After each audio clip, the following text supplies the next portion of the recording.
자, 우리는 이 책의 3부에 대해서 오늘 들어가겠습니다. 책이 총 4부로 되어 있어요.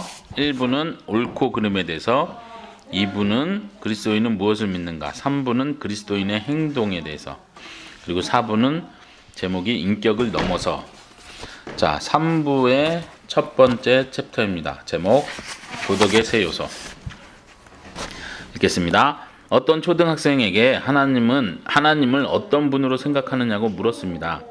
그 아이는 자기가 이해할 수 있는 한도에서 하나님은 누가 재미있게 지내나 맨날 감시하다가 결국은 회방을 놓는 분이라고 대답했습니다. 도덕이라고 할 때 꽤 많은 이들의 마음에 떠오르는 생각이 바로 이런 것이 아닐까 합니다. 즉, 도덕이란 무언가 간섭하는 것, 여러분이 즐거운 시간을 보내지 못하도록 막는 회방꾼이라는 것이지요. 사실 도덕 규칙이란 인간이라는 기계를 잘 움직이게 만드는 지침이라고 할 수 있습니다. 모든 도덕 규칙은 이 기계가 움직이다가 고장나지 않게 하려고, 또 기계가 무리가 생기거나 마찰이 일어나지 않게 하려고 존재합니다. 그렇기 때문에 처음에는 이런 규칙들이 우리의 자연스러운 성향에 계속 간섭만 하는 것처럼 보이는 것입니다. 어떤 기계든 사용법을 배우려면 아니 그렇게 하면 안 돼요 라는 지도교사의 지적을 줄기차게 듣게 마련인데, 그것은 여러분의 기계 사용법이 자신의 눈에는 괜찮아 보이고 자연스러워 보여도 실제로는 기계를 작동시키지 못하는 경우가 많기 때문입니다. 사람들 중에는 도덕 규칙보다는 도덕적 이상에 대해, 도덕적 순종보다는 도덕적 이상주의에 대해 말하기를 더 좋아하는 이들이 있습니다. 물론 도덕적 완벽함은 우리가 도달할 수 없는 것이라는 점에서 이상임이 분명합니다. 이상이란 말 알아? 이상이 뭐야? 최고의 상태, 좋은 상태.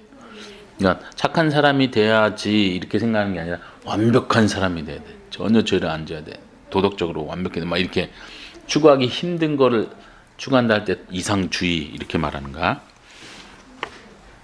자, 그런 의미에서 어떤 종류의 완벽함이든 인간에게는 전부 하나의 이상이라고 할 수 있습니다. 완벽함은 사람에게 이상이다. 우리는 완벽한 운전사가 될 수 없으며 완벽한 테니스 선수가 될 수 없고 완벽한 직선을 그릴 수 없습니다. 이 말 어때? 수학을 공부하잖아. 완벽한 직선을 그릴 수 있나? 차를 대고 그리면 되잖아. 그게 완벽할까? 그러니까 예를 들면 수학이라는 건 추상적인 개념이잖아. 직삼각형이 있다고 한다면 할 때 그 직삼각형은 이상적인 거지. 여기서 말하는 것처럼 완벽한 직선조차 그릴 수 없다는가? 그러나 다른 의미에서 볼 때 도덕적 완벽함은 이상이라는 것은 우리를 크게 오도할 수 있는 말이기도 합니다. 한 남자가 어떤 여자나 집이나 배나 정원을 나의 이상이라고 말할 때, 나의 이상형 뭐 이렇게, 그것은 다른 사람도 전부 자기와 똑같은 이상을 가져야 한다는 뜻이 아닙니다. 그치?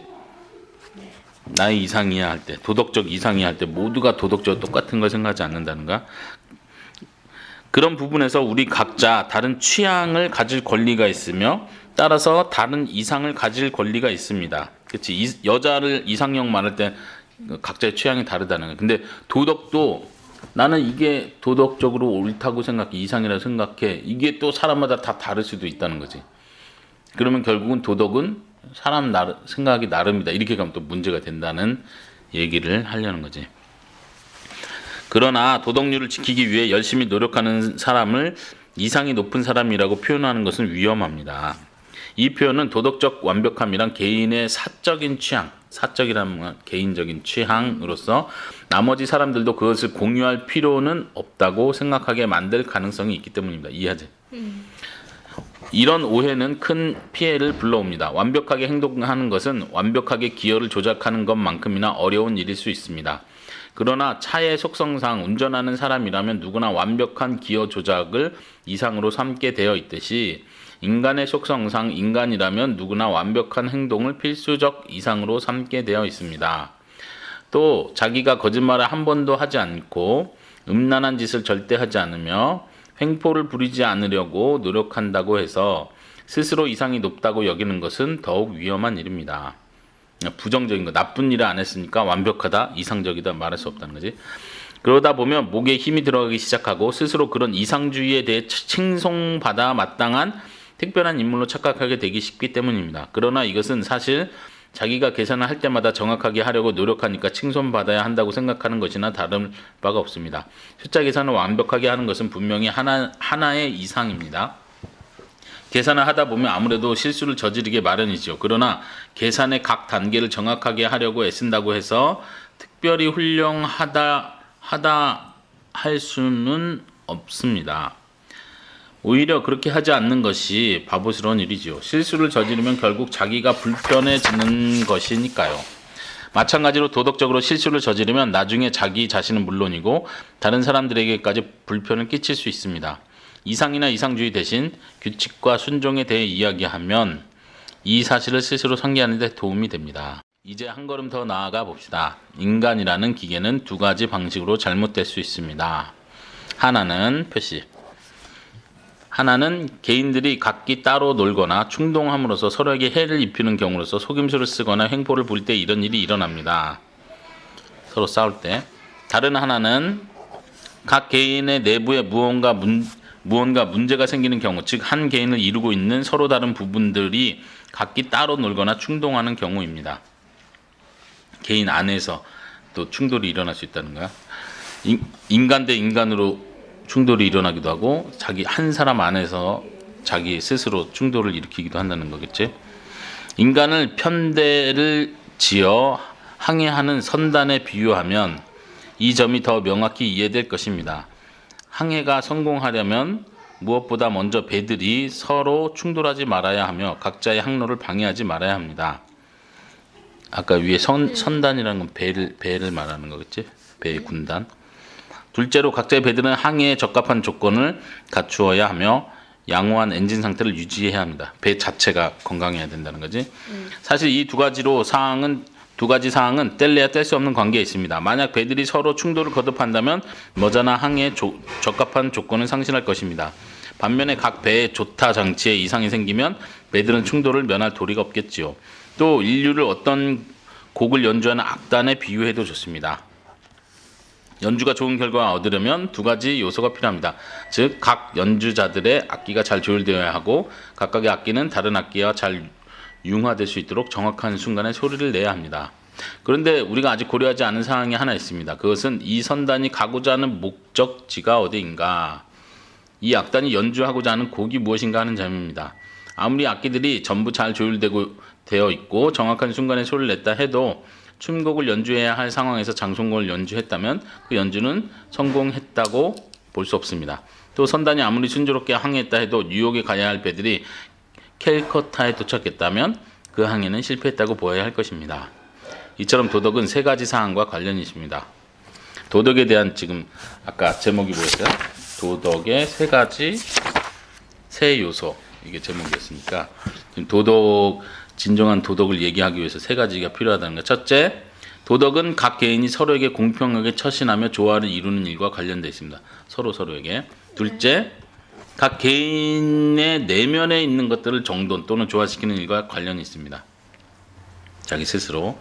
세 번째는 인류의 삶 전체가 지향하는 보편적 목적에 대한 것. 즉, 인간은 무엇을 위해 창조되었는가, 선단에 가야 할 경로는 무엇인가, 악단의 지휘자가 연주하려고 하는 곡이 무엇인가 하는 문제와 관련이 있습니다.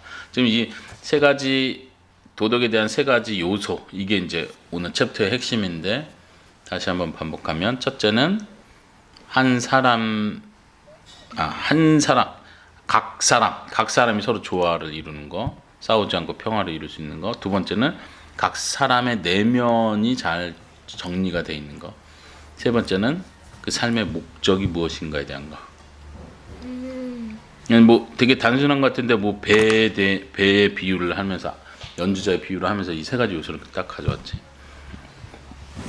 자, 여러분은 현대인들이 거의 언제나 첫 번째 사항만 생각할 뿐 나머지 두 가지 사항을 잊고 있다는 사실을 알 것입니다.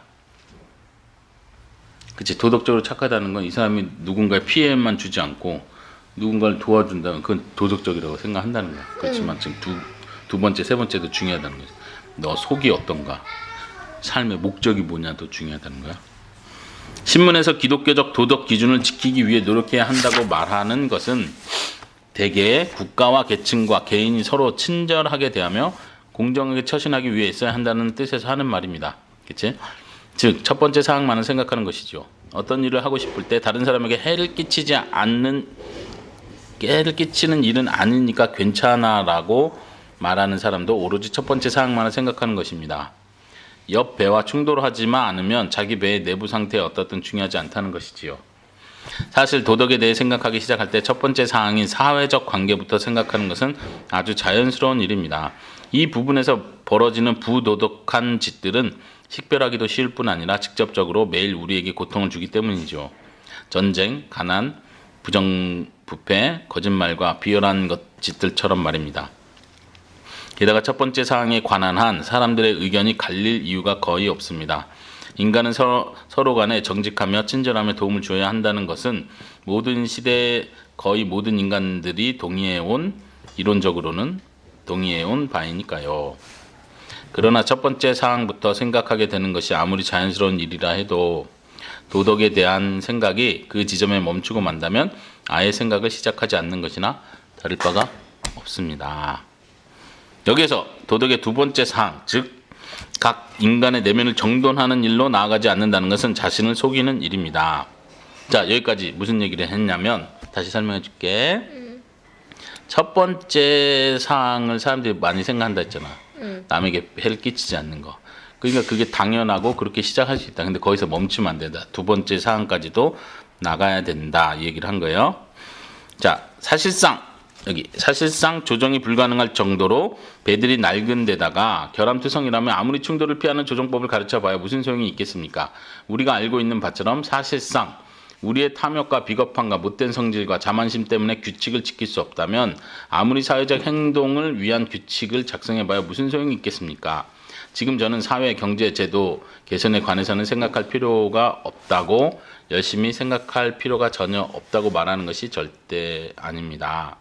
제가 정말 말하고 싶은 바는 각 개인의 용기와 이타심 없이는 어떤 제도도 제대로 작동할 수 없다는 사실을 깨닫지 못하는 한 아무리 사회적 경제적 개선책을 찾는들 다 뜬구름 잡는 일에 불과하다는 것입니다. 거기 한번 밑줄 쳐볼래?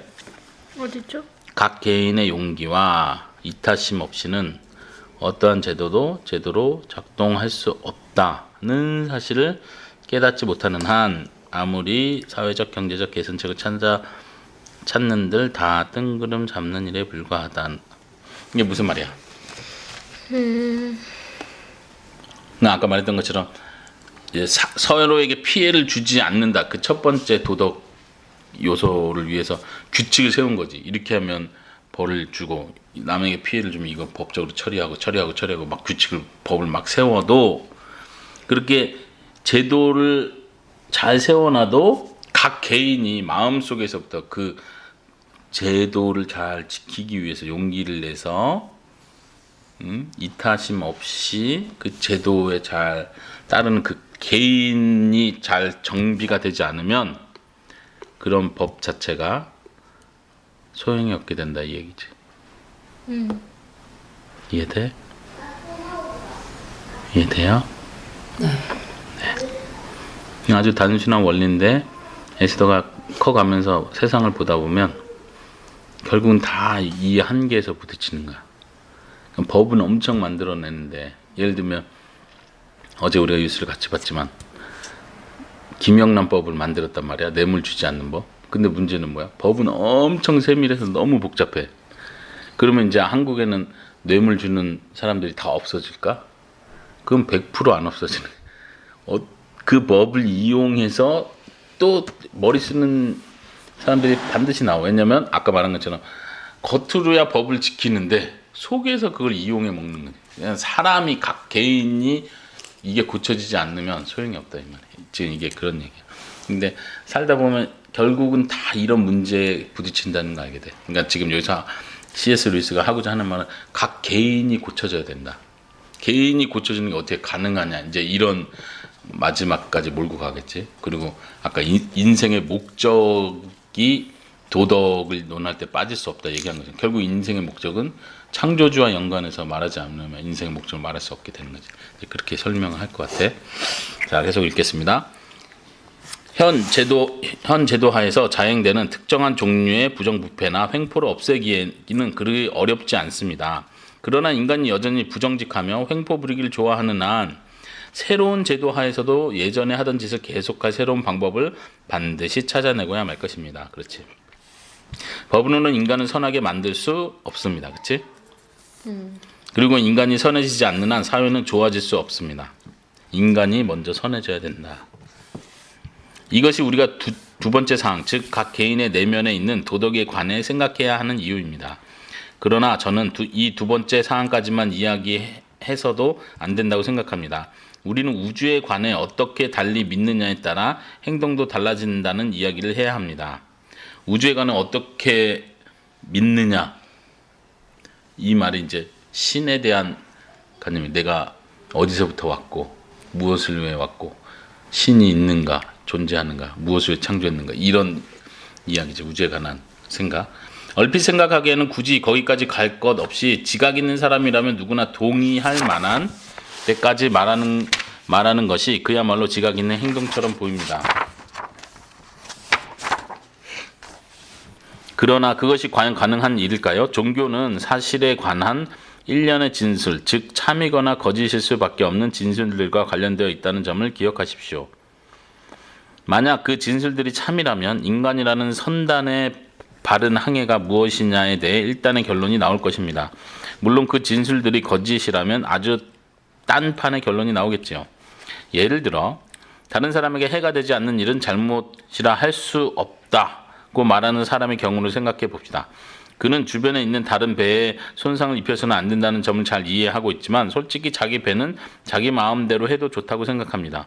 그러나 그 배가 그의 소유냐 아니냐에 따라 사정은 크게 달라지지 않겠습니까? 이해돼요?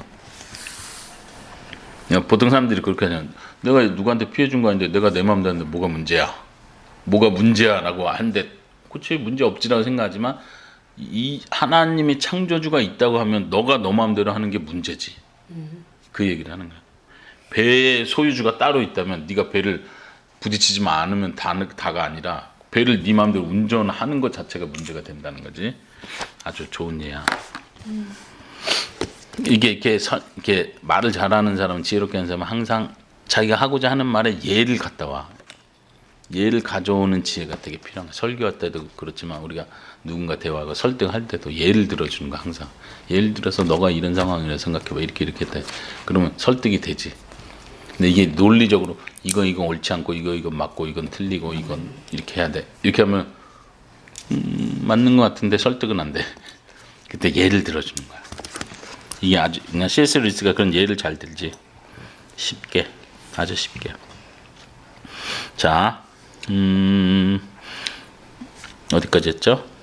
이를테면 내가 내 몸과 마음의 영주냐 주인이냐 이 말이야. 아니면 진짜 영주에게 그것을 빌린 소작인에 불과하냐에 따라 사정은 크게 달라지지 않겠습니까? 만약 누군가 다른 존재가 자신의 목적을 위해 나를 만들었다면 내가 단순히 내 것일 경우에는 부과되지 않았을 많은 의무를 감당해야 할 것입니다. 게다가 기독교는 모든 인간은 영원히 산다고 주장하는데 이것 역시 참 아니면 거짓입니다. 기독교의 교리를 말한 거지. 기독교는 창조자가 있다고 말한다. 이게 참 아니면 거짓이다. 기독교는 영원히 산다고 하는데 이게 참 아니면 거짓일 거다. 참이면 어떻게 할 거냐 이 얘기지.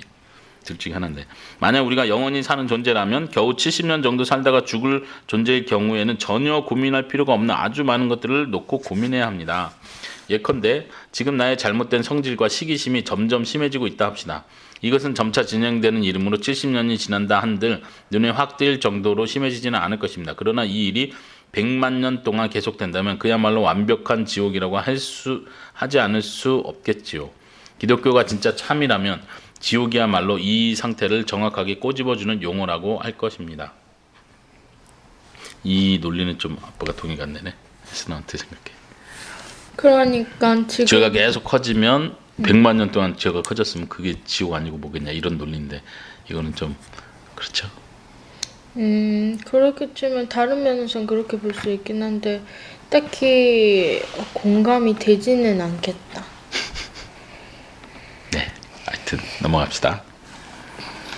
인간이 불멸한다는 믿음은 또 다른 차이도 만들어내는데 불멸은 사라지지 않는다는 뜻이야. 이 차이는 전체주의와 민주주의 간의 차이와 관련이 있습니다. 만약 각 개인이 겨우 70년만 살다가 죽는다면 아마 1000년 동안은 계속될 국가나 민족이나 문명이 개인보다 더 중요할 것입니다. 그러나 기독교가 참이라면, 사람이 영원히 산다면 영원히 살 인간에 비해 국가나 문명의 생명은 겨우 한순간에 불과하므로 각 개인은 국가나 문명보다 단순히 더 중요한 존재에 그치는 것이 아니라 아예 비교 불가능할 정도로 중요한 존재로 격상됩니다. 이것도 새로운 인사이트지. 이처럼 도덕에 관해 생각할 때 이 세 가지 분야를 모두 생각해야 합니다. 세 가지 분야가 뭐였어? 다른 사람에게 피해를 주냐랑 어허. 자기 양심 같은 거랑 자기 개인에 대한 거하고 마지막은 인생의 목적에 대한 것. 지금 목적에 대한 얘기를 한 거지. 즉 인간과 인간관계, 각 개인의 내부에 있는 것들, 인간과 인간을 만든 힘과의 관계를 생각하는 것입니다. 첫 번째 분야에서는 우리 모두가 협력할 수 있습니다. 불일치는 두 번째 분야에서 생겨나 세 번째 분야에서 좀 더 심각해집니다. 바로 이 세 번째 분야에서 기독교의 도덕과 비기독교의 도덕 사이에 주된 차이가 생겨납니다. 그치? 그러니까 이제 C.S. 루이스는 던지는 거지. 이 차이가 어마어마한 차이라는 걸 보여주고 선택해야 된다는 걸 말하는 거지. 저는 기독교적 관점에서 제3부의 나머지 부분을 진행해 나가면서 기독교가 참일 경우에 펼쳐지는 전경을 조망할 생각입니다. 이게 이제 논증, 그러니까 증명해내고 설득하는 사람의 표현이야. 기독교가 참일 경우에 이렇게 전제를 하는 거야. 그러니까 지금 읽는 사람들은, 이 글을 읽는 사람들은 기독교가 참인지 아닌지 지금 아직 너가 왜 기독교를 믿어야 돼? 이런 사람들이잖아. 근데 일단 기다려보세요. 일단 기독교를 안 믿는다 말하지 말고 기다려보세요. 제가 기독교가 참일 수도 있고 아닐 수도 있는데 이거는 동의하잖아. 그렇지? 맞을 수도 있고 틀릴 수도 있고. 참일 경우 어떤 세상이 되는지, 우리가 어떻게 달라지는지를 쭉 먼저 그려주는 거지. 예수님이 무슨 일을 했고, 무엇을 위해 무슨 일을 했고, 예수님의 목적은 무엇이고, 우리는 인간은 무엇을 위해서, 이거를 쭉 설명해 볼 테니까 한번 들어보세요. 이렇게 하는 거야. 복음을 제시할 때도 마찬가지고, 우리가 뭘 변론할 때도 내가 맞아, 기독교가 맞아, 기독교 당연히 맞아 하고 막 쳐들어가는 게 아니라 한 단계 한 단계 증명이 나는, 만약 이게 맞다면 이런 식으로. C.S. 루이스가 굉장히 조심스럽게 잘 접근하고 있어요. 그러니까 큰 3부에서는 이제 기독교의 내용을 쭉 설명하겠다 이거야.